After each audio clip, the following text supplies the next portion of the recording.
So welcome students to the part 8 of the 100 question series. Now अभी तक हम 75 questions cover कर चुके हैं. Now आज की वीडियो में हम remaining 25 questions cover कर लेंगे और इसके साथ साथ हमारी 100 question series की end हो जाएगी. But this is not the end. इसके बाद भी काफ़ी सारे informative videos, informative content और अगर कुछ और question series की डिमांड आएगी आपकी, so वो भी हम शुरू करेंगे. So start करते हैं. आज 25 questions का टारगेट हमारा. So 25 questions करते हैं शुरू. So पहला क्वेश्चन है, देख लेते हैं. If log 2 is equal to 0.301 and log 3 is equal to 0.4771, then value of log 512 to the base 5 is. So हमें जो दे रखा है पहले उसको लिख लेते हैं. 512 to the base 5 हमको निकालना है. So इसको मुझे 512 साफ साफ दिख रहा है. ये किस फॉर्म का है? ये 2 की पावर 9 होती है. सो मैं उसको सिंप्लीफाई करके लिखूंगा. जो जो चीजें मुझे दे रखी है log 2 और log 3, मेरी कोशिश ये रहेगी कि मैं इसको 512 और नीचे जो 5 है उसको उस फॉर्म में कन्वर्ट करूं. मतलब किसी तरीके से log 2 और log 3 की फॉर्म में ले आऊं, क्योंकि क्वेश्चन ने मेरे को वो चीजें दे रखी है. सो इसको मैं लिख सकता हूँ 2 की पावर 9 अपॉन log 5. अब log 5 की वैल्यू मुझे नहीं दे रखी है. अब ये जो देख लेते हैं, उससे पहले हमारा अगर मैं 9 को यहाँ पे ला सकता हूँ, 9 log 2 अपॉन log 5. सो ये क्वेश्चन अभी तक इतना सिंप्लीफाई हो चुका है. अब log 2 की मेरे पास डायरेक्ट वैल्यू है, मैं पुट कर सकता हूँ, लेकिन log 5 की नहीं है. सो मैं उसको ऐसे लिख सकता हूँ, 9 log 2. log 5 को मैं log 10/2 लिख सकता हूँ, बिल्कुल लिख सकता हूँ. फिर उसके बाद अगर मेरे को log m/n क्या होता है आपका, log m minus log n. सो मैं log 10/2 को कैसे ब्रेक कर लूंगा, मैं इसको लिख लूंगा log 10 माइनस log 2. ठीक है, अब तो बिल्कुल सही हो गया. log 10 माइनस log 2 मेरा बिल्कुल log 5 देता है, अगर आपको log की बेसिक प्रॉपर्टीज पता हो.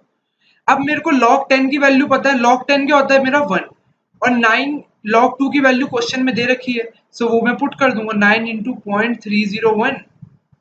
log 10 की वैल्यू मुझे पता होती है, log 10 1 होता है, माइनस 0.301. सो क्वेश्चन बस अब मेरा कैलकुलेशन बेस्ड बन चुका है. अब मेरे को देखना है कि ऑप्शंस काफी क्लोज है गाइस. ऑप्शंस अब देखोगे ए बी सी डी काफी क्लोज है, मतलब 2.8 से 3.9 के बीच के सारे ऑप्शंस है. सो हम देखते हैं इसको कैसे, इसका बेस्ट तरीका क्या है इसको सॉल्व करने का. अब 9 इंटू 0.307 आप करेंगे, सो आपके पास आएगा 9 इंटू 3 27 होता है, 9 इंटू 01 आपका 09 होता है, और लेकिन इंटू 0.3 है, सो ये आपका बन जाएगा 2.709, है ना. और यहाँ से जब आप माइनस करेंगे 1 माइनस 0.301, सो इसको पार्ट्स में करेंगे तो पहले 3.3 कर देंगे, फिर 0.001 कर देंगे, सो ये बन जाएगा आपका 0.699. अब हम क्या कर सकते हैं, अब ये जो 0.699 है ये किसकी तरफ टेंड कर रहा है, ये 0.7 के बिल्कुल अप्रोक्सीमेट वैल्यू है. सो हम ऐसा करेंगे, हम 2.7 को 09 और इसको 0.7 मान लेंगे. ठीक है, उससे हमारी कैलकुलेशन में इतना कोई ज्यादा फर्क नहीं आएगा. फिर हम थोड़ी सी अप्रोक्सीमेशन और करेंगे.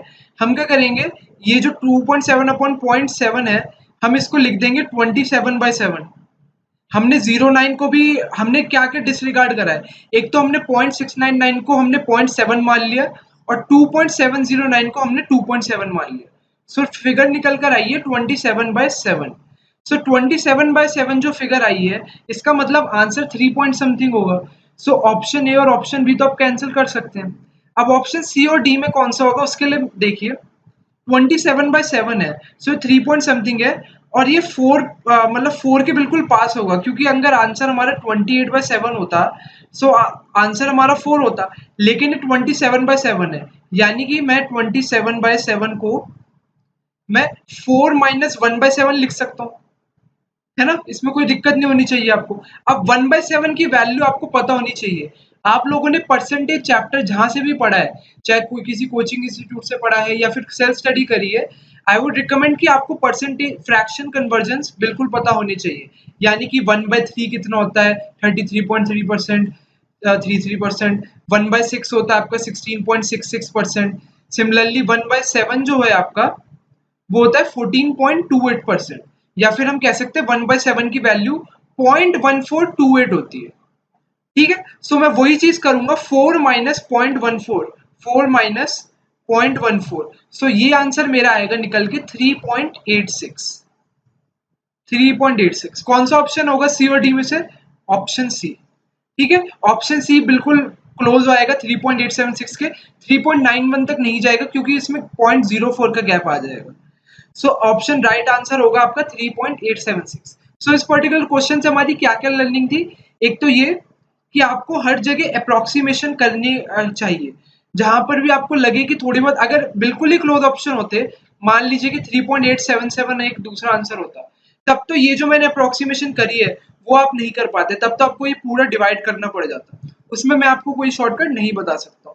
लेकिन अगर ये ऐसी टाइप की चीज है, थोड़ा सा आपको गैप दिख रहा है, सो अप्रोक्सीमेशन बिल्कुल करिए, वो आपको हेल्प बिल्कुल देगा। ठीक है, नेक्स्ट क्वेश्चन पे चलते हैं। आई होप आपको लॉग का क्वेश्चन अच्छा लगा होगा। आज की वीडियो में हम लॉगरिथम के अलावा काफी चीजें देखेंगे, फंक्शंस देख लेंगे, उसके अलावा हायर मैथ्स में कैलकुलस देख लेंगे, कोऑर्डिनेट ज्योमेट्री के क्वेश्चंस आएंगे। सो दूसरा क्वेश्चन देखते हैं। लॉग 27 आपको 1.431 दे रखा है, सो हमसे पूछा गया लॉग 9। लॉग 27 आपको 1.431 दिया गया एंड log 9 की वैल्यू आपसे पूछी गई है। थोड़ा क्वेश्चन ब्लर था इसलिए मैंने आप लोगों के लिए क्वेश्चन दोबारा लिख लिया। सो अब अगर देखिए इसको सिंप्लीफाई करेंगे, सो ये log 27 3 क्यूब हो सकता है। अब ये जो 3 है, आपको प्रॉपर्टी पता होनी चाहिए, ये 3 उठ के यहाँ पे आ जाएगा, यानी कि 3 log 3 आपका 1.431 हो जाएगा। ठीक है गाइस, अब हमारे पास log 3 की वैल्यू आ जाएगी 1.431 अपॉन 3। अब हमसे पूछा log 9। अब log 9 जो हमसे पूछा है, सो log 9 को अगर हम सिंप्लीफाई करें, सो ये log 3 स्क्वायर होता है, यानी कि ये 2 log 3 हमसे पूछा गया है। वी आर आस्क्ड 2 log 3 और हमने log 3 की वैल्यू निकाल ली है, सो हम बस इस पूरी वैल्यू में 2 मल्टीप्लाई कर देंगे। अब मैंने आपके पास जब भी ऐसी वैल्यू आती है तो हमेशा कभी भी आप कैलकुलेशन को करने में जल्दबाजी ना करें। क्यों? क्योंकि अगर आप 1.431 अपॉन 3 फटाफट करेंगे तो आपको टाइम लगेगा कुछ करने में, फिर जो वैल्यू निकल कर आएगी आप उसको 2 से मल्टीप्लाई करेंगे, सो आप दो बार कैलकुलेशन कर रहे हैं। लेकिन अगर आप सीधा करेंगे तो आपको सीधा दिखेगा कि 1.431 अपॉन 3 इंटू 2 करना है, सो आपको आपकी कैलकुलेशन थोड़ी सी बच जाती है, मतलब आप सीधा 2 से मल्टीप्लाई करके डिवाइडेड बाय 3 कर दीजिएगा। सो अपनी कैलकुलेशन को हमेशा एंड तक के बचा के लिए रखिए। जब भी आपका परसेंटेज का कोई क्वेश्चन आता है या कोई भी कन्वर्जन का क्वेश्चन आता है, तो मैं रिकमेंड ये करता हूँ कि आप कैलकुलेशन हमेशा बिल्कुल एंड में जाके करिए, पहले उसको इसी नंबर में इसी फॉर्म में खेलते रहिए। ठीक है, तो इसको जब हम मल्टीप्लाई करेंगे, सो इंटू 2 करेंगे तो ये बनेगा 2.862 अपॉन आपका ये अपॉन 3। ठीक है, अब इसको डिवाइड करेंगे सो ये बनेगा 2868 को 3 से डिवाइड करेंगे, सो ये बनेगा 3 9 27, ये 16, 3 5 15 और ये 12, 954 और एक पॉइंट लगा हुआ है यहाँ पे, तो ये बन जाएगा 0.954। सो 0.944 ऑप्शन सी आपका करेक्ट आंसर होगा log 9 की वैल्यू। ठीक है गाइस, आई होप आपको क्वेश्चन से थोड़ा कॉन्सेप्ट बिल्डिंग अच्छी हुई होगी आपकी। नेक्स्ट क्वेश्चन पे चलते हैं। क्वेश्चन 3 से symmetric difference of A is equal to set दे रखा आपको 1 2 3 and B is equal to 3 4 5 का सेट दे रखा है। सिमेट्रिक डिफरेंस का मीनिंग क्या होता है वो मैं आपको बता देता हूँ। मान लीजिए आपके कोई भी दो सेट बने हुए हैं, सिमेट्रिक डिफरेंस का क्वेश्चन बिल्कुल आ सकता है आपके ड्यू जेट एग्जाम में या इंदौर के एग्जाम में। ये हो सकता है कई स्टूडेंट से शायद ना पढ़ा हो सिमेट्रिक डिफरेंस, सो उनके लिए बता देता हूं मैं। अगर आपके पास दो सेट दे रखे हैं ए और बी, तो सिमेट्रिक डिफरेंस कहते हैं हम इस वाले पोर्शन को। ठीक है, और ये वाला पोर्शन हमको डिनोट करते हैं हम इससे, यानी कि हम इसको ऐसे भी लिख सकते हैं ए ट्राइंगल बी या ए डेल्टा बी है, जो भी इसका मेरे को डिनोशन होती है इसकी, इसको हम लिखते हैं A minus B union B minus A. So ये जो हमारी वैल्यू होती है ये होता है हमारा symmetric difference of set A and B, of set A and B. ठीक है, अब क्वेश्चन पे चलते हैं। क्वेश्चन ने पूछा है symmetric difference of A is equal to 1 2 3 and B is equal to 3 4 5। अब अगर क्वेश्चन के अकॉर्डिंग मैं देखूं सो पहले मुझे a माइनस बी निकालना पड़ेगा। a माइनस बी जो सेट है मेरा वो कौन सा सेट हो जाएगा, a में से मैं b के सारे एलिमेंट्स निकाल दूंगा कॉमन, तो 3 निकल जाएगा। सो a माइनस बी की वैल्यू आ जाएगी 1,2। सिमिलरली अब मैं b माइनस ए निकालता हूँ। सो b माइनस ए मेरा क्या निकल कर आएगा, b माइनस ए मेरा आएगा, b में से मैं a वाले एलिमेंट्स निकाल दूंगा जो कि अगेन 3 है। सो b माइनस ए निकल कर आएगा 4,5। अब इन दोनों का यूनियन में कर दूंगा, इस वाले सेट को और इस वाले सेट का, तो मुझे सिमेट्रिक डिफरेंस ऑफ सेट्स मिल जाएगा। इन दोनों का यूनियन करेंगे हम, सो मेरे को a डेल्टा b मिल जाएगा, जिसकी वैल्यू हो जाएगी आपके पास 1, 2, 4, 5। सो कौन सा ऑप्शन होगा, option B. Option B would be the correct answer if you have to calculate the symmetric difference of both the sets. Let's move on to the next question. Question 4 says which of the following statement is false? कौन सी statement false है, और आपको आपको ए और B set दे रखे हैं। So best approach क्या होती है, आप अगर आपको कंफ्यूजन हो रही है सो आप वेन डायग्राम बना लीजिए। वेन डायग्राम से चीजें क्लियर होती जाती हैं। अभी 2 डायग्राम बनाए हमने। सो पहला बोलता है a minus B is equal to A intersection B complement.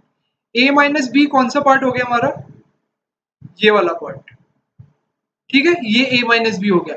और a इंटरसेक्शन b कॉम्प्लीमेंट कौन सा हुआ, b कॉम्प्लीमेंट तो मीनिंग है कि b के अलावा, मतलब जो b का सर्कल है उसके अलावा सब कुछ, और एक से इंटरसेक्शन मतलब यही वाला पॉइंट, यही वाला रीजन निकल कर आएगा, है ना। सो ये वाली स्टेटमेंट तो ट्रू है। दूसरी स्टेटमेंट पे आते हैं a minus B is equal to A minus A intersection B. So अगर इसका वेन डायग्राम हम बना लें, ये a है, ये b है, a माइनस बी जो अगेन है आपका a माइनस बी, ये वाली जगह होगी आपकी, एंड आपसे पूछा है a minus A intersection B. So a intersection b आपका कौन सा पार्ट होता है, ये वाला पार्ट जो मैंने टिक करा है अभी। सो ये वाला पार्ट आप a में से हटा देंगे तो यही पार्ट निकल कर आएगा। सो ये वाला ऑप्शन भी सही है।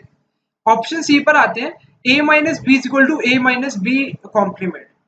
अब अगर ये आपके दो हैं A B, A minus B again ये वाला पार्ट होगा, और a माइनस बी कॉम्प्लीमेंट मतलब a जो पूरा है उसमें से मैं b कॉम्प्लीमेंट हटा दूंगा। सो वो तो a जो ये पूरा सेट है आपका, एक मिनट इसको डायग्राम से देख लेते हैं। a वाला सेट क्या है मेरा, पूरा ये वाला सेट। अब और b कॉम्प्लीमेंट क्या है मेरा, b कॉम्प्लीमेंट मेरा पूरा ये वाला सेट है। तो बचेगा क्या मेरे पास निकल के, ये वाला जो मैं इसको डार्क शेड कर रहा हूँ वो वाला निकल कर आएगा। और वैसे भी अब देखा जाए इक्वेशन की तरह भी देखेंगे तो बी कॉम्प्लीमेंट के इक्वल होता ही नहीं है। सो ऑप्शन सी हमारा क्या होगा, फॉल्स। सो ऑप्शन सी हमारा फॉल्स होगा। So option C would be the right answer for this particular question. ठीक है, नेक्स्ट क्वेश्चन पे चलते हैं।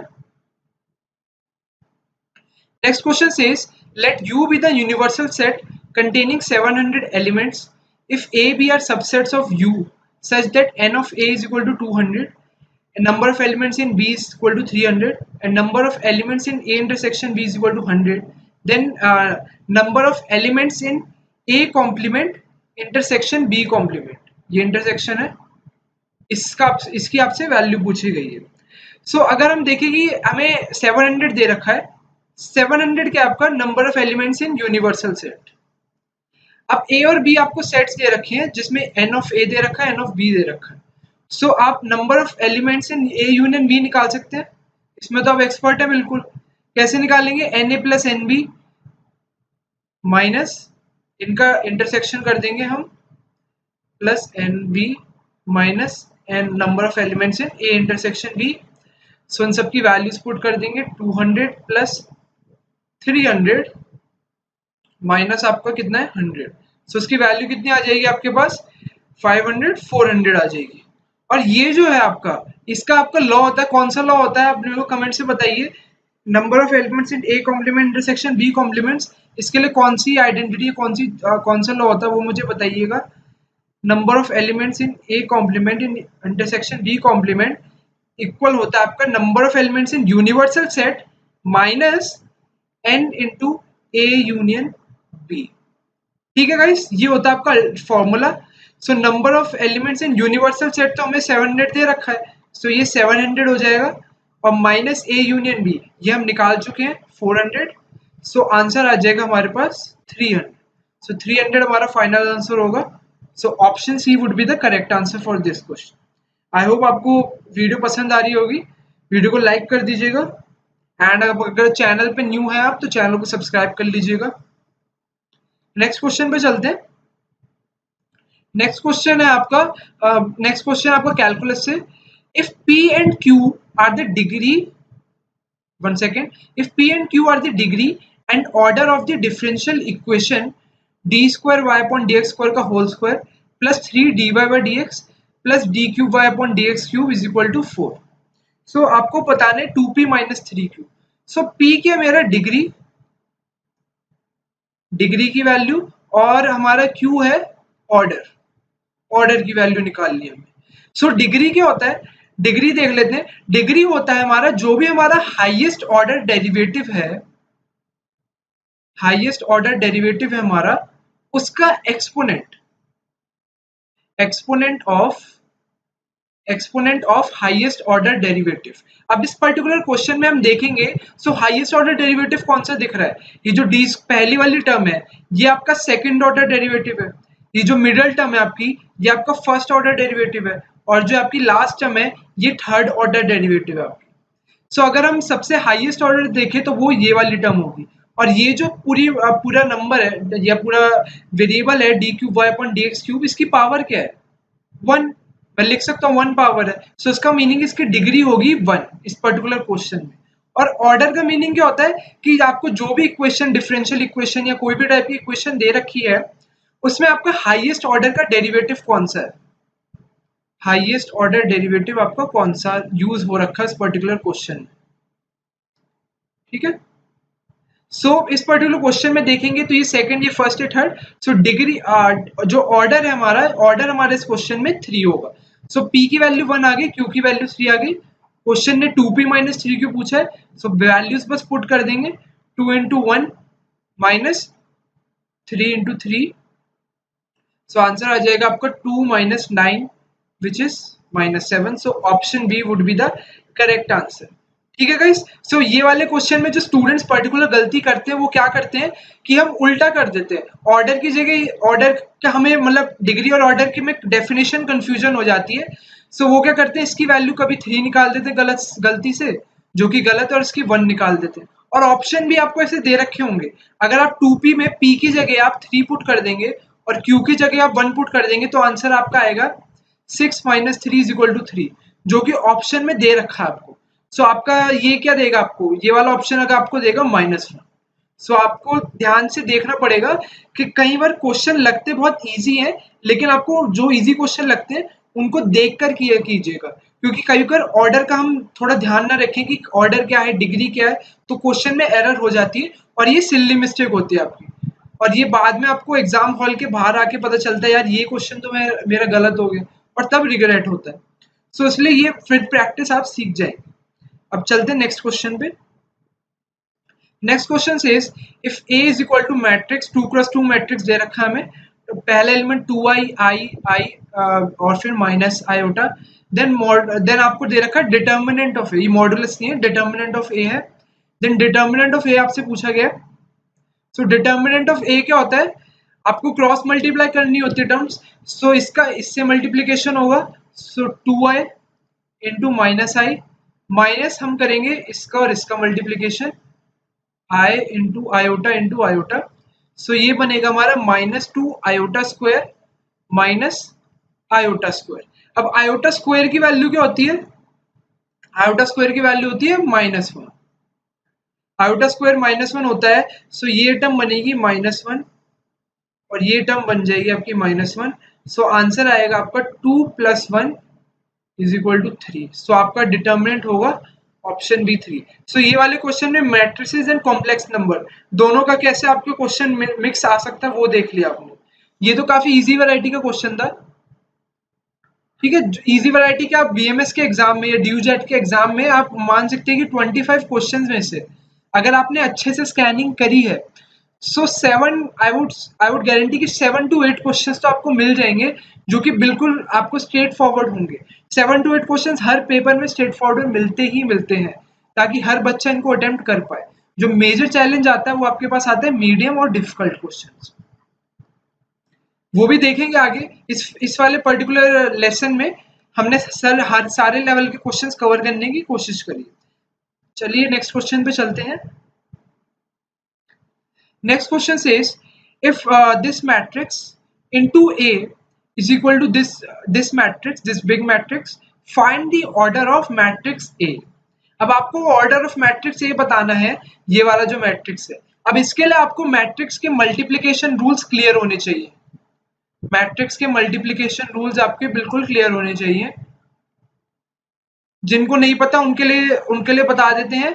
अगर आपका ये कोई भी आप दो मैट्रिक्स को मल्टीप्लाई कर रहे हैं, मान लीजिए ए इंटू बी इंटू सी, आपने दो मैट्रिक्स को मल्टीप्लाई करा ए और बी और एक सी निकल कर आया। सो क्या कंडीशन का ध्यान रखना होता है आपको? अब मैट्रिक्स का ऑर्डर इसका मान लीजिए m क्रॉस n।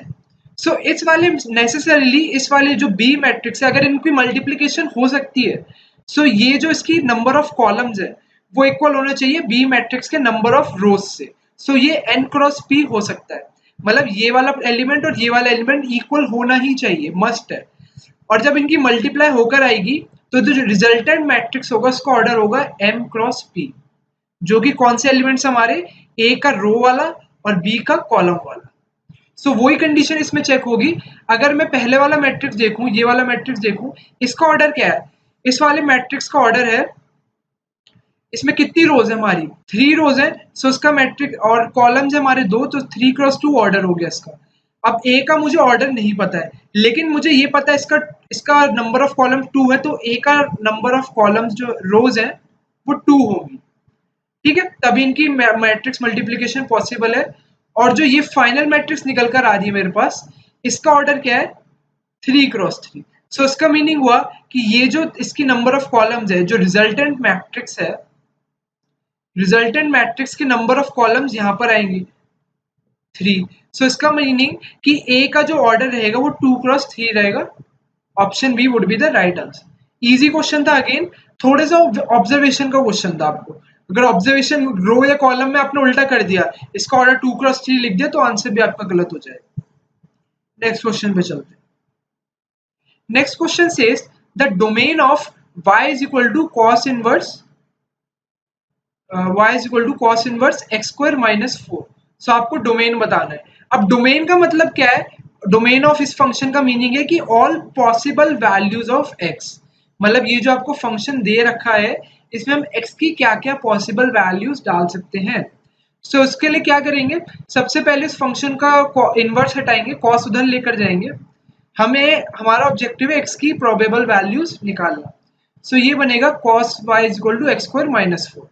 अब कोई भी हमें cos थीटा होता है, सो cos थीटा की जगह कोई भी एंगल हो, हमें इसकी रेंज पता होती है। क्या होती है इसकी रेंज? कि cos theta lies between -1 and 1। So cos theta को मैं cos y भी लिख सकता हूँ, थीटा की जगह y ले लूंगा। सो इसका मीनिंग है cos y की रेंज ये रहेगी। सो cos y इसके इक्वल x स्क्वायर माइनस 4 के। सो इसका मीनिंग होगा कि x स्क्वायर माइनस 4 की रेंज भी यही रहेगी, 1 से लेकर -1 तक। सो ये मेरे पास x स्क्वायर माइनस 4 की रेंज आ गई। अब दो पूरी इक्वेशन मतलब तीनों जगह में अगर +4 ऐड कर दूंगा, सो ये इक्वेशन क्या बन जाएगी?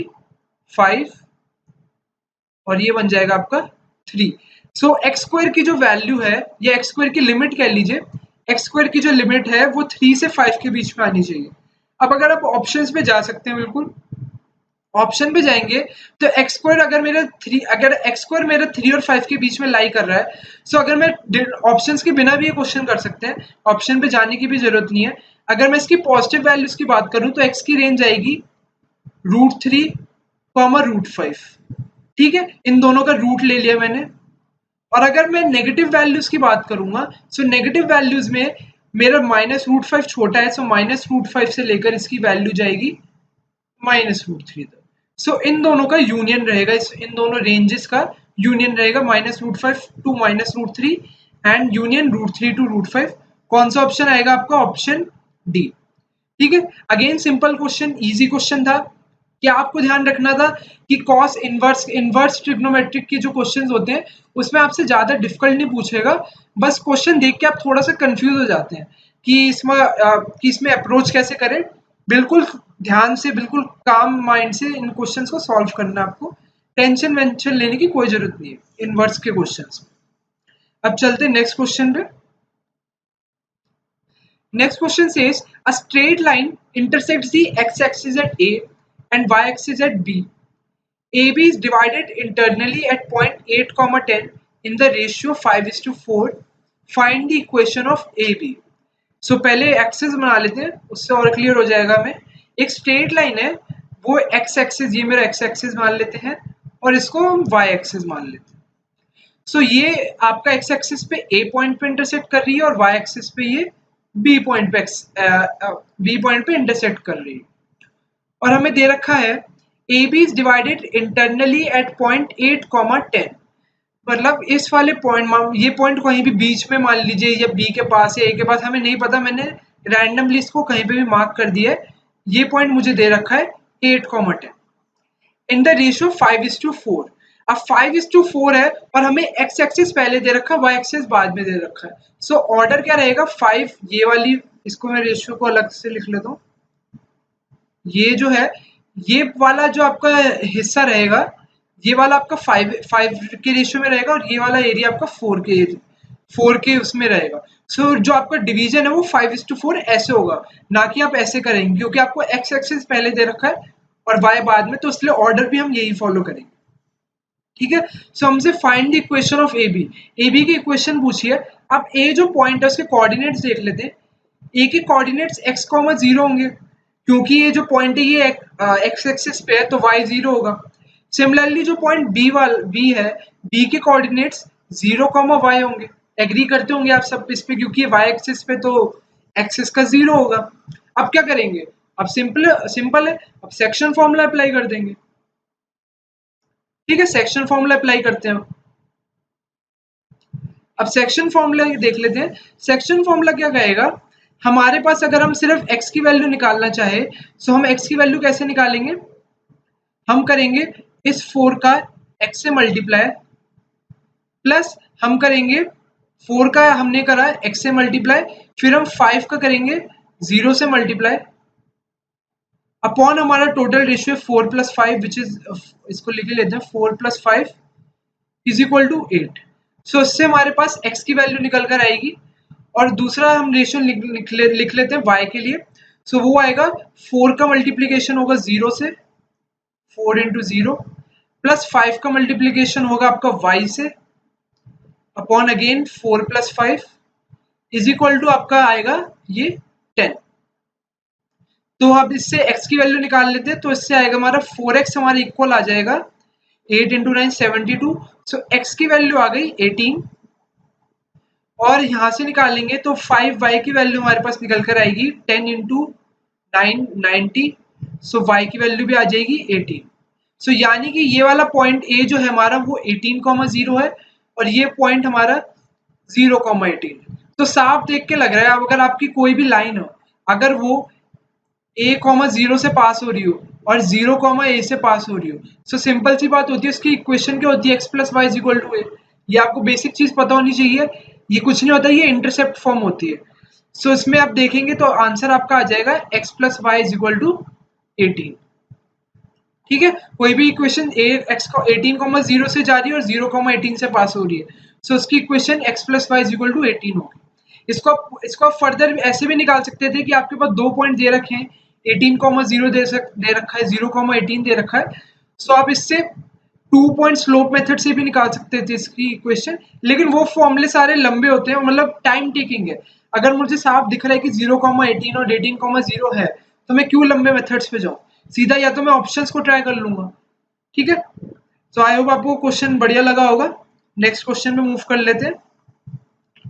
नेक्स्ट क्वेश्चन कहता है, find the equation of the straight line which passes through the point 3, 4 and has intercepts on the axis such that their sum is 14. So intercept form की जब बात होती है तो दिमाग में क्या आना चाहिए आपके, ये आना चाहिए x/i + y/b = 1। सबसे पहले दिमाग में ये फॉर्म आनी चाहिए आपको। अब क्वेश्चन में क्या दे रखा है कि ये जो इंटरसेप्ट है उनका सम 14 है, यानी कि अगर एक इंटरसेप्ट में a ले रहा हूं, तो दूसरा इंटरसेप्ट मैं ले लेता हूँ 14 - a। b की वैल्यू मैंने 14 - a मान ली। ठीक है, ये अंडरस्टूड होना चाहिए सबको। इंटरसेप्ट का सम 14 है, सो इसलिए एक अगर ए है तो बी को मैंने 14 माइनस ए ले लिया। अब क्वेश्चन में दे रखा है कि ये जो इक्वेशन है ये 3,4 से पास होती है हमारी। 3,4 से मीनिंग क्या हुआ कि x की वैल्यू 3 हुई और y की वैल्यू 4 हुई। पुट कर देते हैं, सो आंसर आएगा 3/a plus 4/14 minus A, 14 minus A is equal to 1। अब इसको फर्दर से सॉल्व करेंगे हम, सो हमारी इक्वेशन बनेगी ए 14 माइनस ए को एलसीएम लिया, ऊपर बनेगा हमारा 3 इंटू 14 माइनस ए माइनस मतलब 42 minus 3a plus 4a is equal to आपका आ गया ये 1। सो 42 प्लस ए आपका इक्वल आ गया 14a माइनस ए स्क्वायर, या फिर इसको फर्दर लिख सकते हैं हम ए स्क्वायर माइनस 13a प्लस 42 आपका 0 के इक्वल आ गया। अब ये मुझे दिख रहा है कि ब्रेक हो रही है, ए स्क्वायर माइनस 6 से minus 7a plus 42 is equal to 0 में ब्रेक हो रही है। सो ए की दो वैल्यूज निकल कर आने वाली है, या तो ए 6 होगा और ए इज इक्वल टू 7। सो दो इक्वेशंस निकल कर आएगी। अगर हम दोनों में अब ये वाली इक्वेशन में पुट करके देखें, कौन सी इक्वेशन में,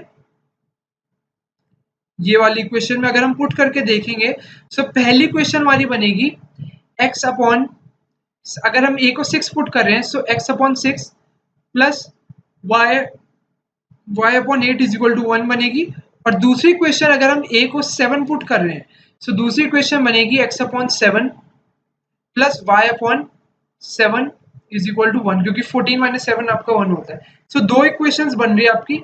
सो दूसरी इक्वेशन तो हमारा ऑप्शन बी ही है, x plus Y is equal to 7। और फर्स्ट इक्वेशन को आप करेंगे सिंप्लीफाई, पूरी को आप किससे कर सकते हैं, 24 से मल्टीप्लाई करेंगे, सो आपकी पहले वाला आंसर आ जाएगा। सो दोनों ऑप्शन करेक्ट है, so option D both A and B would be the right answer for this question. ठीक है गाइस, कोई भी डाउट हो तो आप कमेंट से पूछ सकते हैं, या हमारा टेलीग्राम ग्रुप है उसमें भी आप पूछ सकते हैं, डिस्क्रिप्शन में आपको लिंक मिल जाएगा। आज के कोई भी जो आपको सम हो रहे हैं उस पर आप अपना डाउट बिल्कुल पूछ सकते हैं। नेक्स्ट क्वेश्चन पे चलते हैं। Next question says, if the coordinates of the midpoints of the sides of a triangle are 1, 1, 2, minus 3 and 3, 4, find its centroid. So हमें क्या दे रखा है, एक ट्राइंगल दे रखा है, उसके हमें मिड पॉइंट्स दे रखे हैं। मिड पॉइंट्स हमें दे रखा है 1, 1 और 2, माइनस 3 और 3, 4।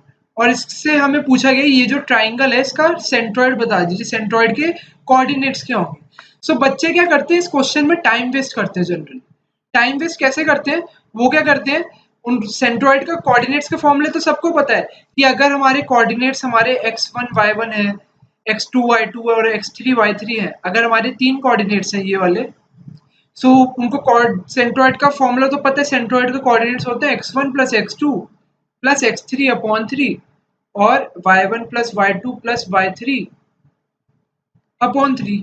सो ये क्वेश्चन वो ऐसे करते हैं, और वो क्या करते हैं, पहले अगर ए बी सी ये वाले हमारे पॉइंट्स हैं, सो पहले ए के कोऑर्डिनेट्स निकालेंगे, फिर बी के निकालेंगे, फिर सी के निकालेंगे।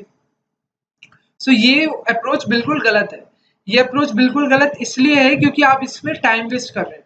बेस्ट अप्रोच क्या है, बेस्ट अप्रोच मैं आपको बता देता हूँ इस क्वेश्चन को। अब आप ध्यान से सुनिए, मैं आपको एक बात बता रहा हूँ। मान लीजिए ये मेरा ट्राइंगल है ए बी सी। अब सेंट्रॉइड का मीनिंग क्या होता है, सेंट्रॉइड आता है हमारे तीनों मीडियंस के इंटरसेक्शन से। थ्री मीडियन की जब इंटरसेक्शन होती है, सो उससे मेरा सेंट्रॉइड निकल के आता है। सो उसको अगर मैं बनाना चाहूँ तो ये, अगर मैं मीडियंस, तीनों मीडियंस को बनाना, ड्रॉ करना चाहूँ, सो ये मेरा बन गया सेंट्रॉइड। ये जो पॉइंट है पर्टिकुलर, ओ नाम दे देते हैं हम इसको। सो ओ मेरा सेंट्रॉइड है। अब अगर मेरे को, अगर मैंने, ये भी मिड पॉइंट है एक तरीके से, इसको मैं नाम दे देता हूँ डी ई, ये वाला पॉइंट ई है हमारा और ये वाला पॉइंट एफ है। अब डी ई एफ को हमने जोड़ दिया। अकॉर्डिंग टू द क्वेश्चन हमें डी ई और एफ के मिड पॉइंट, डी ई और एफ के कोऑर्डिनेट्स दे रखे हैं। डी ई और एफ के कोऑर्डिनेट्स ये तीनों हमें दे रखे हैं क्वेश्चन में। अब अगर ट्राइंगल डी एफ को ध्यान से देखोगे गाइस आप, सो डी ई एफ में ओ भी तो सेंट्रॉइड ही हुआ। ट्राइंगल डी ई एफ का जब आप सेंट्रॉइड निकालेंगे, सो उसका सेंट्रॉइड भी तो ओ ही होगा। यानी कि चाहे आप बड़ा ट्राइंगल ले लीजिए एबीसी, या फिर आप डीईएफ ले लीजिए, या फिर आप फर्दर डीईएफ के मिड पॉइंट्स को जोड़ दीजिए, सेंट्रॉइड ओ ही रहेगा हमेशा। यानी कि इस पर्टिकुलर क्वेश्चन में जब हमें सेंट्रॉइड निकालना था, तो सेंट्रॉइड हमारा सिंपली हम कैसे निकाल सकते थे, हम जो मेन ट्राइंगल है, हम सिर्फ इस वाले पॉइंट्स और इस वाले पॉइंट को कंसिडर करके सेंट्रॉइड निकाल सकते थे इस फॉर्मूले का यूज करके। चाहे बड़ा ट्राइंगल हो या तीनों मिड पॉइंट्स को हम जोड़ते जाएं, अगर इसमें मैं एक और छोटा ट्राइंगल जोड़ दूं ऐसे, सो वो ट्राइंगल का सेंट्रॉइड भी ओ ही रहेगा। वो आपका सेंट्रॉइड चेंज नहीं होने वाला, चाहे उसमें कितने भी फर्दर मिड पॉइंट जोड़ के ट्राइंगल बना लीजिए। ठीक है, आपको मैंने फिगर से भी बता दिया है। आई होप आपको क्वेश्चन क्लियर हुआ होगा। क्वेश्चन क्लियर हुआ होगा तो वीडियो को लाइक कर दीजिएगा। नेक्स्ट क्वेश्चन पे मूव करते हैं। So next question says, let A and B be two given independent events such that probability of A is equal to P and probability of B is equal to Q and probability of exactly one of A or B is equal to 2 by 3. Then find the value of 3P plus 3Q minus 6PQ. ठीक है guys, सो इस particular question में एक जो हमें चीजें पता है, पहले तो जो हमें डायरेक्टली दिख रही है वो तो लिख लेते हैं। उसके बाद हमसे पूछा गया है कि एग्जैक्टली वन ऑफ ए और B. Exactly one of A और बी का मीनिंग क्या होता है कि या तो ए होगा बी नहीं होगा, या फिर बी होगा और ए नहीं होगा। अब इसको हम मतलब इसको डिनोट कैसे करते हैं, ए हो रहा हो और बी ना हो रहा हो, इसको हम डिनोट करते हैं कि प्रोबेबिलिटी ऑफ ए, अब बी नहीं हो रहा तो उसकी प्रोबेबिलिटी हम माइनस करेंगे, 1 माइनस प्रोबेबिलिटी ऑफ बी, ये पी है। ठीक है, और अगर ये वाला केस है बी हो रहा हो और ए ना हो रहा हो, तो इसको हम लिखेंगे बी हो रहा है तो बी के लिए प्रोबेबिलिटी ऑफ बी लिखेंगे, और मल्टीप्लाई करेंगे ए नहीं हो रहा है तो 1 minus probability of A.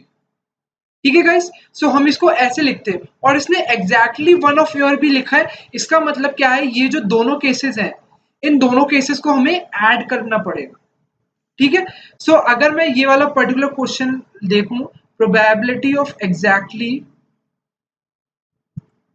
Exactly one of A और बी, सो उसको हम डिनोट करते हैं, मतलब मैथमेटिकल टर्म्स में हम इसको डिनोट करते हैं probability of A into probability of B bar, यानी कि मतलब बी हैपन नहीं हुआ है, plus probability of B into probability of A bar या फिर नॉट हैपनिंग। सो अगर हम प्रोबेबिलिटी ऑफ ए की बात करें, वो हमें पी दे रखी है, सो उसको हम पी लिख देते हैं, और प्रोबेबिलिटी ऑफ बी में ना अभी आप पी बार क्या होता है, वो 1 माइनस पी भी हो जाएगा, प्रोबेबिलिटी ऑफ बी बार हो जाएगा आपका 1 minus probability of be happening. ठीक है, ये गलती इसको कंसिडर ना करिए। सो अगर ये P है, सो ये वैल्यू क्या होगी आपकी 1 minus Q. Similarly P B की वैल्यू Q है, सो ये होगी आपकी 1 माइनस P।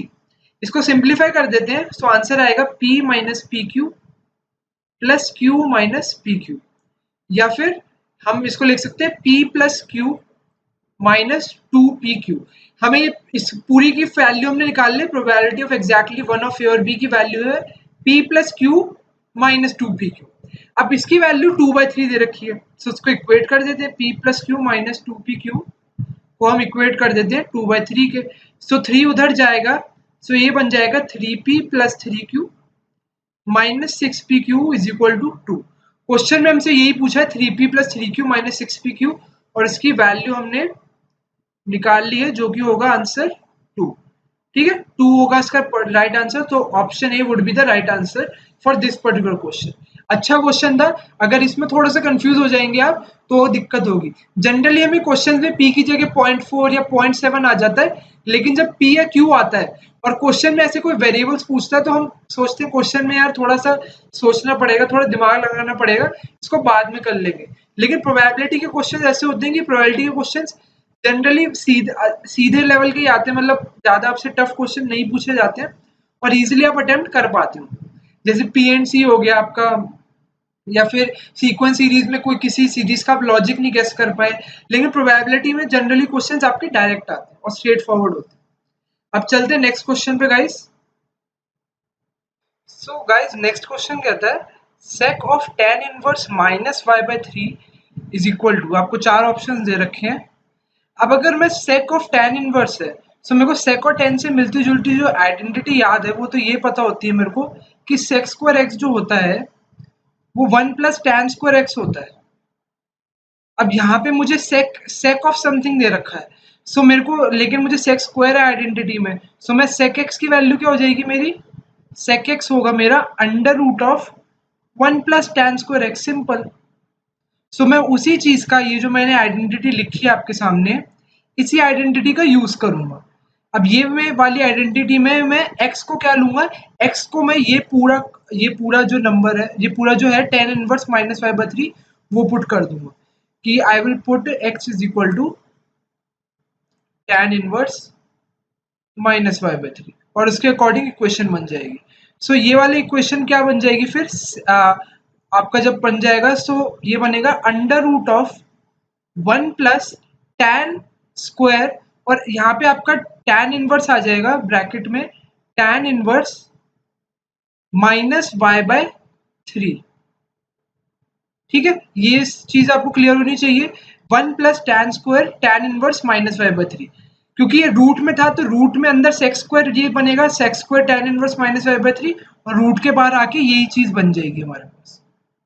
सो अब मैं देखूंगा कि tan से tan इनवर्स कैंसिल हो जाएगा, और ये जो स्क्वायर है, ये स्क्वायर हमारा किस पर लगेगा, ये जो अंदर हमारा एंगल है माइनस वाई बाई 3, एंगल नहीं सॉरी, जो हमारी वैल्यू है, एंगल तो हमारा tan के अंदर होता है, tan इनवर्स के अंदर हमारी वैल्यू होती है। सो माइनस वाई बाई 3 पे हमारा स्क्वायर बनेगा, यानी कि ये जो फिगर आएगी निकल के वो बनेगी 1 प्लस माइनस वाई बाई 3 का होल स्क्वायर। ठीक है, पूरा एक्सप्रेशन यहाँ तक क्लियर होगा है वो।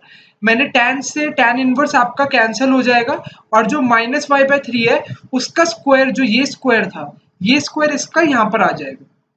फिर इसको फर्दर सॉल्व करेंगे, सो ये बनेगा 1 प्लस वाई स्क्वायर अपॉन 9। अब तो क्वेश्चन इजी, अब तो कर सकते हैं आप लोग। अगर देखेंगे तो ये बनेगा 9 प्लस वाई स्क्वायर अपॉन 9, और ये जो डिनोमिनेटर में 9 है, ये तो 9 तो आपका परफेक्ट स्क्वायर होता है, सो ये बाहर आ जाएगा, सो ये बनेगा 1 by 3 under root 9 plus Y square. अब देख लेते हैं ऑप्शन, सो कौन सा ऑप्शन है, option B 1 by 3 under root of 9 plus Y square. ठीक है, क्वेश्चन लगने में थोड़ा टफ लग रहा था, लेकिन आइडेंटिटी यूज करी कितना इजी हो गया। और tan इनवर्स के क्वेश्चन मैंने आपको पहले ही बताया था कि इनवर्स के क्वेश्चन में ज्यादा लिमिटेड फॉर्मूले हैं गाइस, लिमिटेड फॉर्मूले हैं। सबसे बड़ी बात तो ये है कि ज्यादा फॉर्मूलों का है ही नहीं इसमें चक्कर। आपका जो ज्योमेट्री होती है, ज्योमेट्री में फॉर्मूले भरे पड़े, लेकिन अगर फॉर्मूले अच्छे से याद है तो ज्योमेट्री में ज्यादा मुश्किल नहीं है। लेकिन अगर बात करें हम नंबर सिस्टम की, नंबर सिस्टम में कॉन्सेप्ट कम है, फॉर्मूलेज भी कम है, लेकिन उसमें क्वेश्चंस बहुत बन सकते हैं। अगर आपने देखा होगा कि फैक्टर से रिलेटेड हर बहुत टाइप के, मतलब फैक्टर में ही आपके 15 से 20 वैरायटी के क्वेश्चंस बन जाते हैं। अगर मैं सिर्फ फैक्टर्स की बात करूं, रिमाइंडर्स की बात करूं तो रिमाइंडर्स में अलग अलग टाइप के क्वेश्चन बन जाते हैं, लेकिन ज्योमेट्री में लिमिटेड कॉन्सेप्ट है क्योंकि लिमिटेड फॉर्मुलेज है, और इनवर्स ट्रिगो में तो बहुत ही कम फॉर्मुलेज है। सो इन क्वेश्चंस को आपको मस्ट डू है, ये आपको क्वेश्चंस बिल्कुल अटेम्प्ट करने हैं पेपर। और देखते हैं नेक्स्ट क्वेश्चन पे चलते हैं। Next question says let I1 is equal to this function, ये आपका डेफिनेट इंटीग्रल है, and I2 is equal to dx by x, और इस पे लिमिट्स लगी हुई है आपकी 1 से 2 की। सो अब इसको देखते हैं। सो अगर इस पर्टिकुलर क्वेश्चन में आप लोग क्या करेंगे, आपकी अप्रोच सबसे पहली तो यही होगी कि यार इसको सॉल्व कर लेते हैं। इसमें ना हम 1 बाय, ये वाला जो पर्टिकुलर क्वेश्चन है, इसमें सेकंड पार्ट में d by x by x हमें पता है log x होता है, सो ये वाला तो log 2 माइनस log 1 आ जाएगा, log 1 0 होता है, सो I2 की वैल्यू तो log 2 आ गई। सिमिलरली I1 में भी कुछ देखेंगे, डायरेक्ट कुछ लग रहा है तो लगाएंगे, नहीं तो डिफरेंट इंटीग्रेशन का कोई बाय पार्ट से कुछ भी ट्राई करके इसको इंटीग्रेट करने की कोशिश करेगा। लेकिन मैं आपको बेस्ट अप्रोच बताता हूँ कि आपको इसको सॉल्व करने की जरूरत ही नहीं है। इस पर्टिकुलर क्वेश्चन को कैसे कर सकते हैं, आप बस ये देखिए कि फर्क कहां पर है। अगर मैं I1 को देखूं, सो I1 में जो नीचे वाला पार्ट है वो आपका under root 1 plus x square है, और डिनोमिनेटर में यहाँ पे आपका x है। सो एक बात तो आपको पता होगी कि 1 प्लस एक्स स्क्वायर जो है वो ग्रेटर देन एक्स स्क्वायर होता है। ये बात सब एग्री करते हैं नहीं करते हैं? ठीक है, ये चीज क्लियर है। अब मैं दोनों तरफ अगर रूट ले लूं, so 1 plus root x square greater than x होगा कि नहीं होगा? सोचिए, दोनों तरफ मैंने स्क्वायर रूट ले लिया, सो ये वाली स्टेटमेंट जो है, ये वाली स्टेटमेंट भी बिल्कुल करेक्ट होनी चाहिए। कोई भी इसमें एक्स की कुछ भी वैल्यू हो, रियल में कोई भी वैल्यू हो, ये चीज हमेशा सेटिस्फाई करेगी ही करेगी। अब अगर आपने इतना समझ लिया है तो ये चीज भी आप बिल्कुल समझेंगे कि 1/√1 + x² जो है आपका लेस देन होगा 1/x से। ये चीज क्यों होंगी? अगर आपको ये इनइक्वालिटी को मैंने फर्दर से थोड़ा सा ट्वीक करा है, अगर मैं दोनों तरफ में 1 डिवाइडेड बाय दोनों तरफ दोनों इनइक्वालिटीज को कर देता हूँ तो आपका साइन इंटरचेंज हो जाता है। यानी कि अगर आप देखिए, अगर मैं एग्जाम्पल से देख लीजिए, अगर 3 ग्रेटर देन 2 है, सो 1/3 और 1/2 में कैसा रिलेशन होगा? आपका इनइक्वालिटी का साइन चेंज हो जाता है। ठीक है, सो वही चीज मैंने करी है। सो 1/√1 + x² is less than 1/x। अब क्वेश्चन पे आ जाओ, I1 की वैल्यू देखो और I2 की वैल्यू देखो। अब क्या दिख रहा है? अब ये इसको मैं क्वेश्चन भी तो बना सकता हूँ।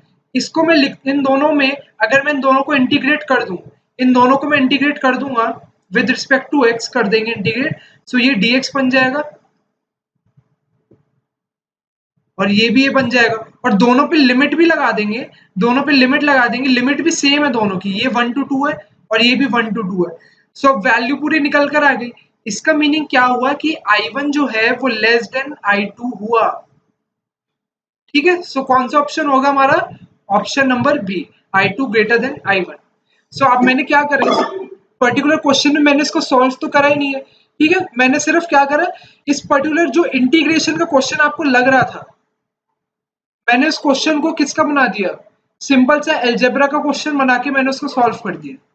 तो जिस बंदे को इंटीग्रेशन की नॉलेज तक नहीं होगी, वो भी इस क्वेश्चन को कर सकता है, अगर उस थोड़ा सा सोचा जाए, थोड़ा सा दिमाग लगाया जाए कि हम फंक्शंस को कर रहे हैं और फिर इंटीग्रेट कर रहे हैं। अब चलते हैं next question. Next question says let R be the set of real numbers if function from real to real is a function defined by f of x is equal to x² आपको दे रखा है। So हमसे पूछा गया कि F x कैसा function है, injective surjective, injective है पर सर्जेक्टिव नहीं है, सर्जेक्टिव है पर इंजेक्टिव नहीं है, दोनों बाइजेक्टिव है यानी कि इंजेक्टिव और सर्जेक्टिव दोनों है, और नन ऑफ दिस। सो जिन लोगों को नहीं पता उनके लिए बता देता हूँ, इंजेक्टिव का मतलब होता है कि फंक्शन 1 1 है, और सर्जेक्टिव का मतलब होता है कि फंक्शन ऑन टू है, और बाइजेक्टिव का मीनिंग होता है कि function 1 1 and onto both है। ठीक है, अब देखते हैं f x is equal to x²। अब f x is equal to x² किस टाइप का फंक्शन है वो देख लेते हैं। अब अगर हम देखा जाए, ये हमारा डोमेन का कॉलम लिख लेते हैं, ये रेंज का कॉलम। अगर मैं देखा जाए तो एफ ऑफ -1 और एफ ऑफ 1, जहां पे अगर -1 और 1 लिखा जाए तो दोनों की इमेज 1 है, ये भी x² दे के 1 देगा और ये भी 1 देगा मुझे। इसका मीनिंग क्या हुआ कि ये इंजेक्टिव तो नहीं हुआ, ये 1 1 फंक्शन तो नहीं है, क्योंकि इसकी ये मैनी वन फंक्शन है, ये वाला जो आपका x² है ये मैनी वन है, 1 1 तो आपका नहीं है।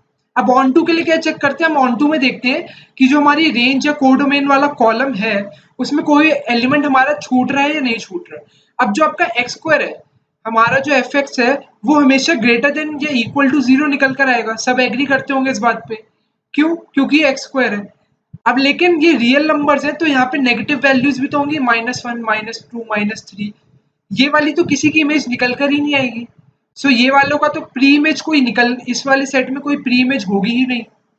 इसका मीनिंग क्या है कि ये फंक्शन ऑन टू ये फंक्शन ऑन टू भी हमारा नहीं हुआ। सो ये फंक्शन कैसा हो जाएगा हमारा? None of this. ये फंक्शन ना हमारा 1 1 होगा और ना ये फंक्शन हमारा ऑन टू होगा। ठीक है गाइस, आई होप सबको क्लियर होगा। नेक्स्ट क्वेश्चन पे चल लेते हैं।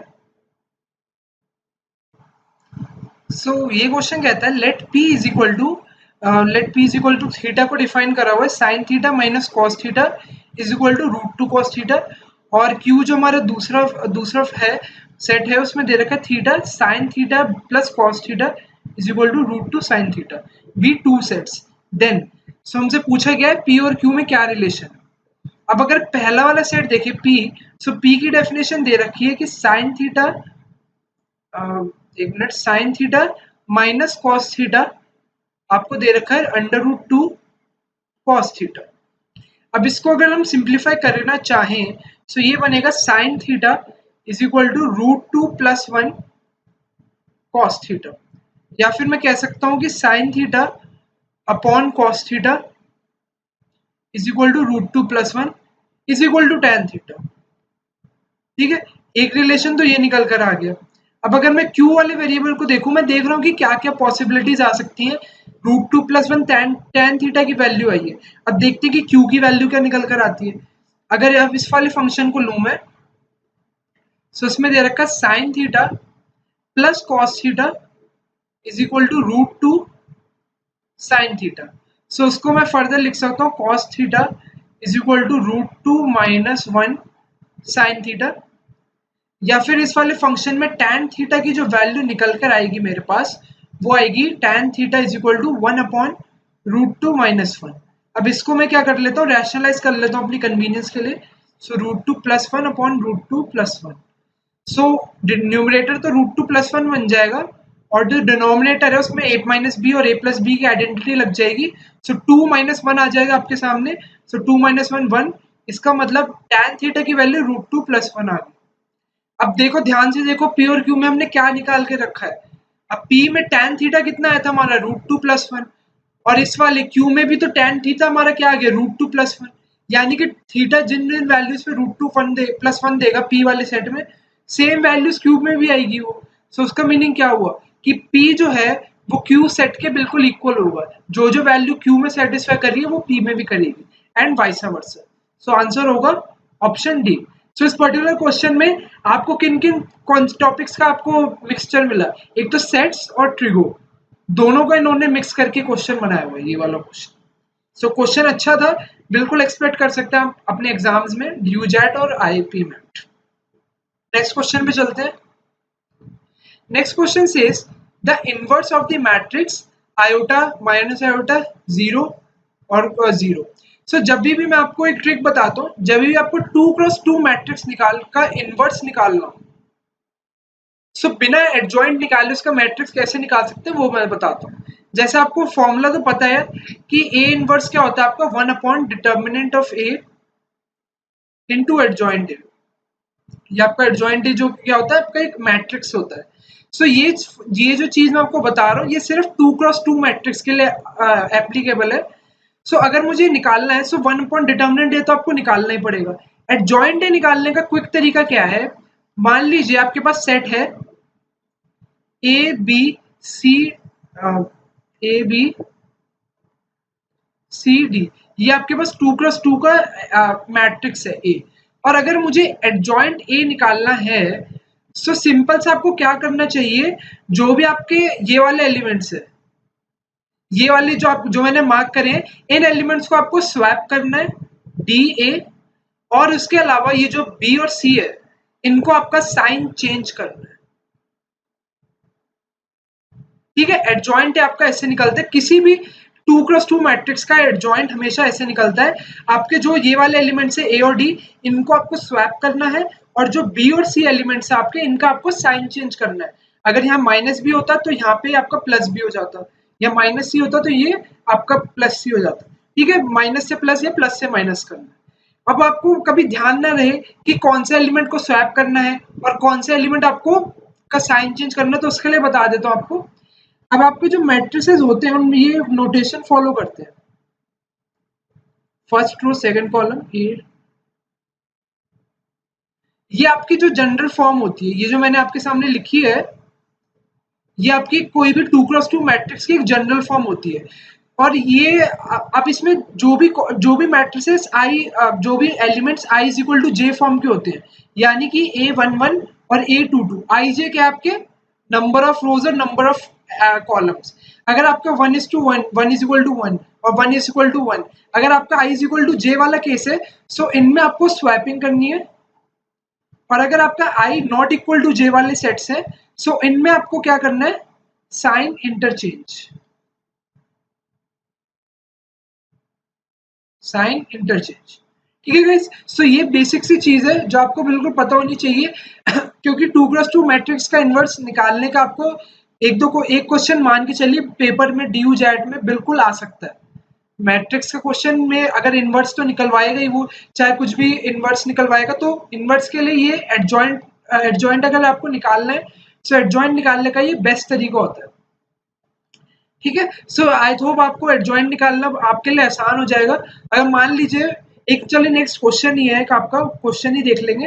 पहले इस क्वेश्चन का आंसर देख लेते हैं, ये वाला जो क्वेश्चन है। सो इस वाले क्वेश्चन में हमें ए की वैल्यू दे रखी है I0 0 minus I. So adjoint A कैसे निकलेगा? एडजॉइंट ए के लिए मैंने आपको बताया कि ये वाला एलिमेंट और ये वाला एलिमेंट हम स्वैप कर देंगे, सो ये माइनस आई बन जाएगा। और उसके अलावा ये वाले एलिमेंट का साइन चेंज हो जाएगा। अब जीरो का तो साइन चेंज कुछ होगा नहीं, जीरो ही रहेगा। सो एडजॉइंट है आपका, ये निकल कर आ जाएगा। अब इसके बाद इनवर्स के लिए फॉर्मूला होता है कि 1 अपॉन डिटर्मिनेंट ए भी आपको मल्टीप्लाई करना पड़ता है, मतलब 1 अपॉन डिटर्मिनेंट ए इनटू एडजॉइंट ए आपको करना पड़ता है। अब इस पर्टिकुलर मैट्रिक्स का वो डिटर्मिनेंट निकालेंगे, सो वो क्या होगा आपका आई इंटू आई की मल्टीप्लीकेशन माइनस आई की। सो आई इंटू माइनस आई करेंगे आप, सो ये आएगा आपका minus I square which is 1, क्योंकि आई स्क्वायर आपका -1 होता है। सो उसका डिटर्मिनेंट जो है वो 1 निकल कर आएगा, यानी कि ए इनवर्स जो है वो एडजॉइंट ए के इक्वल होगा। और एडजॉइंट ए मैंने आपको बता दिया, ये होगा माइनस आई और यहाँ पे आई होगा आपका। तो ऑप्शंस पे चले जाइए, कौन सा ऑप्शन है? ना ऑप्शन ए है ना बी है, ऑप्शन सी होगा आपका करेक्ट आंसर। ठीक है, अब क्वेश्चन 7, ये क्वेश्चन जो भी आपका नेक्स्ट क्वेश्चन है उस पे देखते हैं। बिल्कुल ऐसा ही क्वेश्चन है, ये वाला क्वेश्चन मैंने स्पेसिफिकली लिया था ताकि आपकी अंडरस्टैंडिंग अच्छी हो जाए। अब 1 2 3 4 है, ए आपका जो मैट्रिक्स है वो 1 2 3 4 है।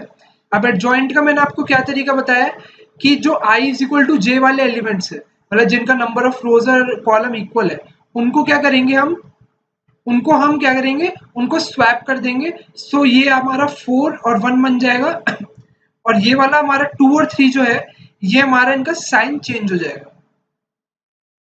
सो ये तो एडजॉइंट ए बन गया हमारा। अब इनवर्स के लिए हमें क्या करते हैं, 1 upon determinant A into adjoint A करते हैं। अब इस पर्टिकुलर मैट्रिक्स का डिटर्मिनेंट हम निकालना चाहेंगे तो वो क्या होगा, वो होगा आपका इसका मल्टीप्लाई 1 इंटू 4, 4 माइनस 6 -2। सो ये बनेगा आपका -1/2 इंटू एडजॉइंट ए, जो कि आपका 4 -3 -2 1। सो आंसर हो जाएगा आपका कौन सा, ऑप्शन डी, 4 -3 -2 1। ठीक है गाइस, सो इस चीज को बिल्कुल आप नोट भी कर लीजिए कहीं भी, अगर आपको नहीं पता ये चीज सो उसको नोट कर लीजिएगा कहीं पे, क्योंकि ये ट्रिक है आपके लिए जो आपको हमेशा हेल्प देगी। नेक्स्ट क्वेश्चन पे चलते हैं। Next question is based on integration. Integration में क्वेश्चन है, क्वेश्चन थोड़ा सा ब्लर है तो मैं लिख देता हूं आपके लिए, 0a dx upon 1 + 4x square is equal to π/8। ठीक है, ये क्वेश्चन आपको और आपसे पूछी गई है a की वैल्यू आपको बतानी है इस क्वेश्चन। तो कैसे निकाल सकते हैं a की वैल्यू? a की वैल्यू निकालने के लिए गाइस, अगर हमें ध्यान से दिख रहा हो या याद आ रहा हो, सो हमें एक चीज पता है कि tan इनवर्स x का डेरिवेटिव क्या होता है? tan इनवर्स x का डेरिवेटिव होता है 1 + x 1 upon x square plus 1। सो ये जो 4x स्क्वायर है ये 2x का स्क्वायर है। सो मैं इसको कन्वर्ट करूंगा x इसी फॉर्म में। सो उसके लिए मैं क्या करूंगा, I will assume let 2x is equal to y, और ये वाला क्वेश्चन जो है मैं इसी फॉर्म में ले आऊंगा। फिर देखते हैं, अगर 2x y के इक्वल आ जाएगा सो उसका मीनिंग है कि 2dx dy के इक्वल हो जाएगा, या फिर dx जो है वो dy के अपॉन 2 के इक्वल हो जाएगा। सो सारी वैल्यूज आप पुट कर देंगे और लिमिट्स भी हमारी चेंज हो जाएगी, क्योंकि हमने 2x को y के इक्वल मान लिया है। सो इसका मीनिंग क्या है, अगर हमारा यहाँ पे x की वैल्यू 0 है, सो जो लोअर लिमिट है हमारी, लोअर लिमिट तो 0 रहेगी, और जब a को यहाँ पे डालेंगे तो अपर लिमिट हमारी 2a बन जाएगी, क्योंकि x की जगह हम a डालेंगे तो 2a is equal to y हो जाएगा। सो लिमिट्स को चेंज करना बिल्कुल याद रखिएगा, जब भी आपके पास डेफिनेट इंटीग्रेशन के क्वेश्चन आते हैं और आप अजम्पशन लेते हैं कुछ भी, सो लिमिट्स को बिल्कुल चेंज करिएगा। सो अब ये क्वेश्चन बन जाएगा dy और 2 हमारा बाहर रहेगा अपॉन 1 + y स्क्वायर, क्योंकि y जो है 2x से इक्वल है। ठीक है, अब इसको सॉल्व करेंगे तो सिंपली हम लिख सकते हैं ये बन जाएगा tan इनवर्स y और लिमिट्स है इसकी 0 से लेके 2a तक, सिंपल। अब यहाँ पे इसको पुट कर देंगे, लिमिट्स को पुट करना शुरू कर देंगे। सो एक बनेगा tan inverse 2a minus tan inverse 0, ठीक है। सो ये वाला पार्ट तो आपको पता है जीरो ही होगा, tan इनवर्स 0 तो आपका 0 ही वैल्यू देगा। सो आपकी जो वैल्यू निकल कर आएगी वो निकल कर आएगी half into tan inverse 2a। और ये किसके इक्वल है, ये क्वेश्चन में आपको दे रखा है इक्वल, ये आपको इक्वल दे रखा है पाई बाय 8 के, पाई बाय 8 के इक्वल दे रखा है। सो उसको हम इक्वेट कर देंगे पाई बाय 8 के, ये अलग चल रहा है। सो ये पाई बाय 8 के इक्वल हो जाएगा। सो 2 से 4 कैंसिल हो जाएगा आपका, यानी कि tan इनवर्स आपका जो 2 है वो पाई बाय 4 के इक्वल आ जाएगा। और इसको यहाँ पे सॉल्व कर लेते हैं। अब tan इनवर्स को मैं यहाँ पे ले जाऊंगा। सो tan पाई बाय 4 आपका 2a के इक्वल हो जाएगा, और tan पाई बाय 4 यानी कि tan 45 आपका 1 के इक्वल होता है। सो 2a की वैल्यू 1 आ जाएगी, यानी कि a की वैल्यू आपकी कितनी आएगी, हाफ। सो a की वैल्यू हाफ आ जाएगी। सो option D would be the correct answer for this question. ठीक है गाइस, क्वेश्चन अच्छा था। क्वेश्चन अगर आप अपने आप ट्राई करेंगे इसको, तो क्वेश्चन आपको करने में आई थिंक मैक्सिमम 45 सेकेंड्स लगने चाहिए इस क्वेश्चन को करने में। ठीक है, लिमिट्स लगानी है आपको, अजम्पशन कर रहे हैं तो ठीक है, विदाउट अजम्पशन भी हो सकता था। अगर आप थोड़ा सा आपके कॉन्सेप्ट्स अच्छे हैं तो डायरेक्ट आप इसका integration half tan inverse 2x भी लिख सकते थे। ठीक है, अगर आपका इंटीग्रेशन अच्छा है तो उसका इंटीग्रेशन आप direct half tan inverse 2x लिख सकते थे, जो कि आपने थोड़ा टाइम लिया इसको कन्वर्ट करने। अब चलते हैं नेक्स्ट क्वेश्चन पे। वीडियो अगर अच्छी लग रही है तो लाइक कर दीजिएगा, एंड चैनल पे अगर आप न्यू है तो उसको सब्सक्राइब भी कर सकते हैं। Next question says, a man and his wife appear in an interview for 2 vacancies at the same post. The probability of a husband selection is 1/7 and the probability of wife selection is 1/5. So what is the probability of that only one of them is selected? Only one of them selected का question अभी थोड़ी देर पहले ही हमने करा था, बिल्कुल same मिलता जुलता उसी टाइप का क्वेश्चन है। अब मान लेते हैं मैन की प्रोबेबिलिटी को हम पीएम ले लेते हैं, वाइफ वाली प्रोबेबिलिटी को हम डब्ल्यू से डिनोट कर लेंगे। ठीक है, मैन और वाइफ का हो गया। सो मैन हस्बैंड की सिलेक्शन की प्रोबेबिलिटी है 1/7, सो ये 1/7 है, और वाइफ की है हमारी 1/5। नॉट सिलेक्शन की क्या हो जाएगी, एम बार जो करेंगे वो 6/7 हो जाएगी, 1 - 1/7। सिमिलरली वाइफ की नॉट सिलेक्शन की प्रोबेबिलिटी क्या हो जाएगी, 4/5, जो कि आया हमारा 1 - 1/5 करके। अब एक सिलेक्ट होने का मीनिंग क्या है कि मैन सिलेक्ट हो वाइफ ना सिलेक्ट हो, या फिर वाइफ सिलेक्ट हो, सॉरी यहाँ पे मैंने उल्टा कर दिया, मैन सिलेक्ट हो वाइफ सिलेक्ट ना हो। ठीक है, मैन हो वाइफ ना हो, या फिर वाइफ सिलेक्ट हो और मैन सिलेक्ट ना हो। सो उसके केसेस अगर देखें, दोनों की प्रोबेबिलिटी हमें निकाल के ऐड करनी पड़ेगी। सो पहले वाले केस में हम करेंगे probability of man into probability of women not being selected plus probability of men not being selected into probability of wife being selected. So दोनों सबको मल्टीप्लाई करके देखना हमें। so उसका आंसर क्या हो जाएगा, 1/7 इंटू 4/5 प्लस इसकी वैल्यू हमने लिखी हुई है 6/7 इंटू हो जाएगा 1/5। so इसमें हम देखेंगे, so ये 4/35 प्लस 6/35 हो जाएगा आपका। so आंसर आ जाएगा आपका 10/35। 10/35 2/5 से जाएगा 2/7। सो 2/7 प्रोबेबिलिटी है कि जिसमें या तो मैन सिलेक्ट होगा या उसकी वाइफ सिलेक्ट होगी। So 2/7 would be the right answer, which is option B. ठीक है गाइस, कैसा लगा क्वेश्चन बताइएगा कमेंट्स में।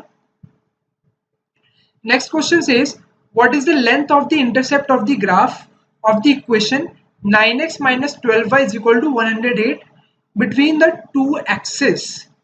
ठीक है, अगर इसमें का मीनिंग क्या है, मीनिंग के लिए सबसे पहले हम ग्राफ ड्रॉ कर लेते हैं। अब अगर ये बिटवीन द टू एक्सिस की बात कर रहा है, यानी कि 9x वाला जो पॉइंट है वो हमारा, अगर मैं 0 को पुट कर दूंगा तो वो कहाँ पे इंटरसेक्ट होगा, 12,0। और अगर मैं x को 0 पुट कर दूंगा तो y की वैल्यू क्या आएगी, -9। सो y की वैल्यू -9 आएगी, यानी कि मैंने लाइन गलत बनाई है। सो लाइन अब आपकी जाएगी ऐसे। ठीक है, ये पॉइंट होगा आपका 0, -9।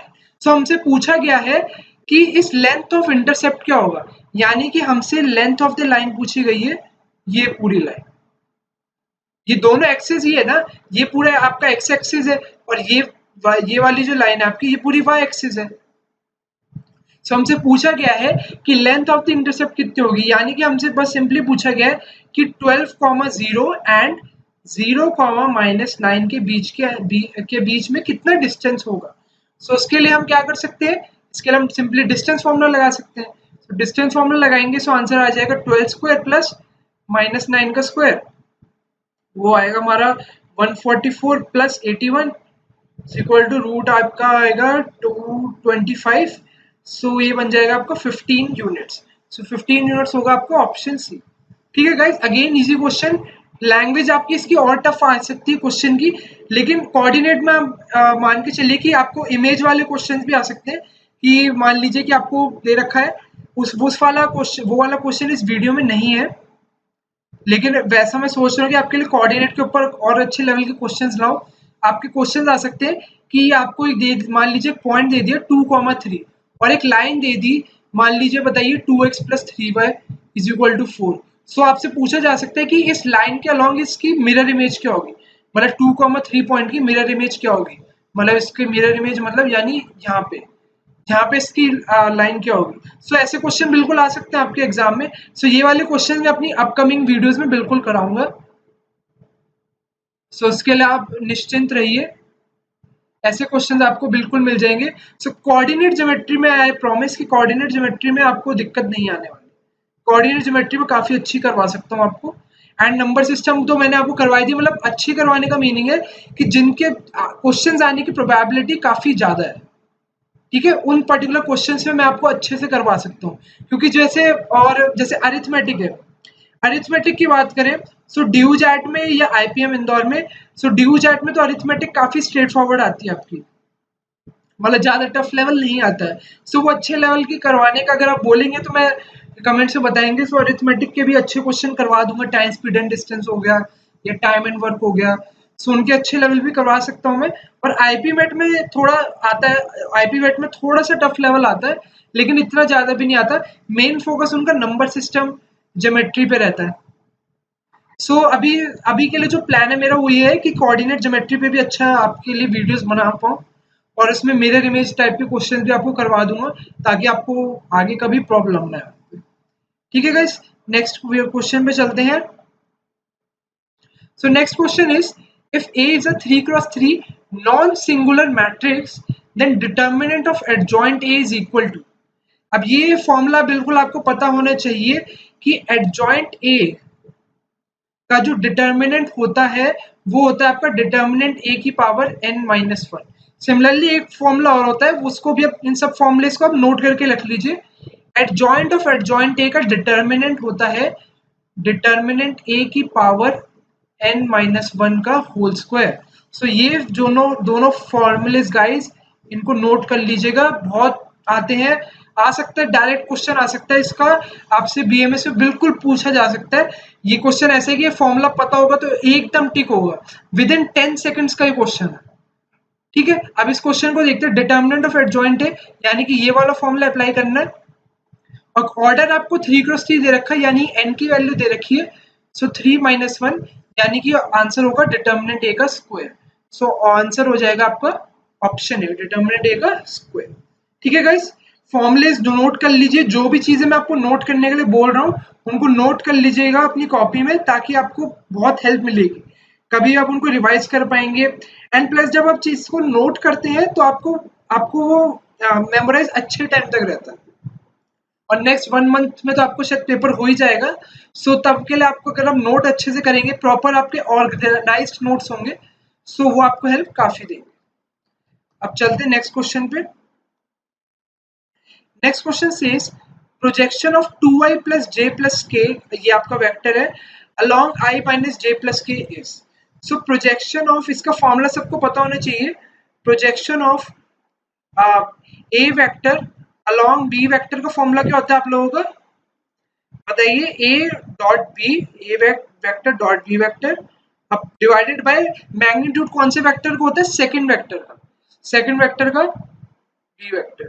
ठीक है guys, magnitude of B vector. So इस पर्टिकुलर क्वेश्चन में पहले तो हम डॉट प्रोडक्ट करेंगे। डॉट प्रोडक्ट में 2i प्लस जे प्लस के का डॉट प्रोडक्ट में लूंगा i माइनस जे प्लस के से, और उसके बाद हम मैग्नीट्यूड लेंगे i माइनस जे प्लस के। ठीक है, सब में कैप भी आता है, कैप मैंने लिखा नहीं है, सो आप उसको अपने आप देख सकते हैं। 2i कैप, जे कैप, के कैप, ये सारे क्या हैं, ये आपके यूनिट वेक्टर्स होते हैं। सो वो सब इग्नोर कर दिया मैंने, उनका भी लिख सकते हैं अपने आप। सो अगर आप इसका प्रोडक्ट डॉट प्रोडक्ट लेना है, सो उसमें क्या करेंगे, सारे जो भी आई के कोएफिशिएंट्स हैं उनको मल्टीप्लाई करेंगे। सो 2 इंटू 1 2, और यहाँ पे आपका 1 है और -1 है, तो ये -1 बनेगा आपका। यहाँ पे 1 है तो ये +1 बनेगा आपका। और इसका अगर मैग्नीट्यूड लेना है तो मैग्नीट्यूड होगा इसका 1 का स्क्वायर प्लस -1 का स्क्वायर प्लस आपका 1 का स्क्वायर। सो ये बनेगा आपका 2/√3। सो 2/√3 होगा projection of 2i plus J plus के वेक्टर का along this vector. So 2/√3 would be the right answer. I hope I made the question clear to you. Next question पे चलते हैं। सो next question, and this is the last question of the 100 question series जो हमारी चल रही थी अभी तक। सो विद दिस हमारी क्वेश्चन सीरीज एंड हो जाएगी। देख लेते हैं question. If A cross B का होल स्क्वायर, मतलब क्रॉस प्रोडक्ट का आपको whole square plus A dot B का whole square is equal to 144 and magnitude of A vector आपको 4 दे रखा है, देन आपको से पूछा गया magnitude of B vector.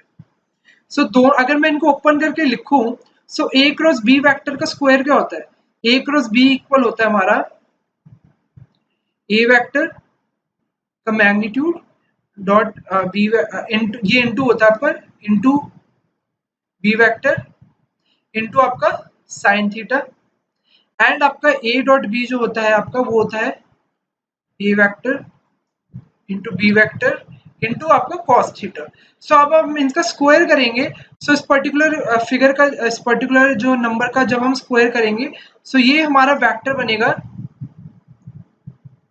A vector का स्क्वायर इनटू बी वेक्टर का square into sine square theta, plus जब ए डॉट बी का स्क्वायर करेंगे सो उसमें भी ये बनेगा ए वेक्टर का स्क्वायर बी वेक्टर का square into cos square theta is equal to 144।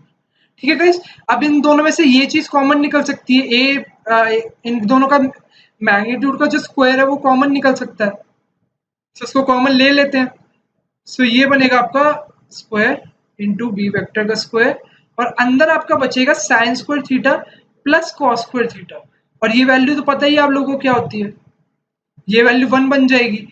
ठीक है, ये वैल्यू पूरी 1 बन जाएगी, और हमें वेक्टर ए की वैल्यू दे रखी है, उसका मैग्नीट्यूड दे रखा है। सो यहाँ पे इसकी जगह 4 डाल देंगे तो 16 बन जाएगा। तो 16 इंटू वेक्टर बी का स्क्वायर 144। सो उसको फर्दर हम लिख सकते हैं क्या, फर्दर हम इसको लिख सकते हैं कि वेक्टर बी का जो स्क्वायर है हमारा वो हो जाएगा 144/16 यानी कि 9, और आपका जो वेक्टर होगा वो उसका रूट हो जाएगा 9 का रूट, यानी कि वेक्टर बी हो जाएगा हमारी वैल्यू 3। अब प्लस माइनस 3 तो सोचना ही नहीं आपको, क्योंकि जो मैग्नीट्यूड होता है वो हमेशा पॉजिटिव आता है आपका। सो आंसर होगा option C. So guys, with this we have ended the 100 question series, और अब हमारे नेक्स्ट हमारे चैनल पे क्या आएगा वो मैं आपको बता देता हूँ, थोड़ा सा आइडिया दे देता हूँ।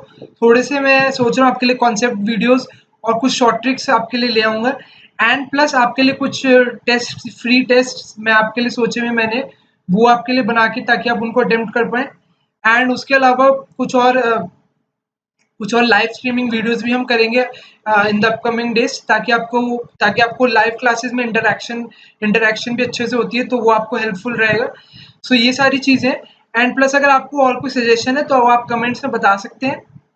ठीक है गाइस, और आप ये भी बता सकते हैं कि आपको 100 क्वेश्चन सीरीज कैसी लगी, अपना फीडबैक जरूर दीजिएगा। अगर आपने पूरी सीरीज फॉलो करी है या थोड़ा सा भी आपने 50-60 क्वेश्चंस भी देखे हो, तो अपना फीडबैक दे सकते हैं आप, और क्या क्या इम्प्रूवमेंट है या कुछ करना चाहिए, तो आप बता सकते हैं, मैं बिल्कुल उनको इम्प्लीमेंट करूंगा अपनी वीडियोज में।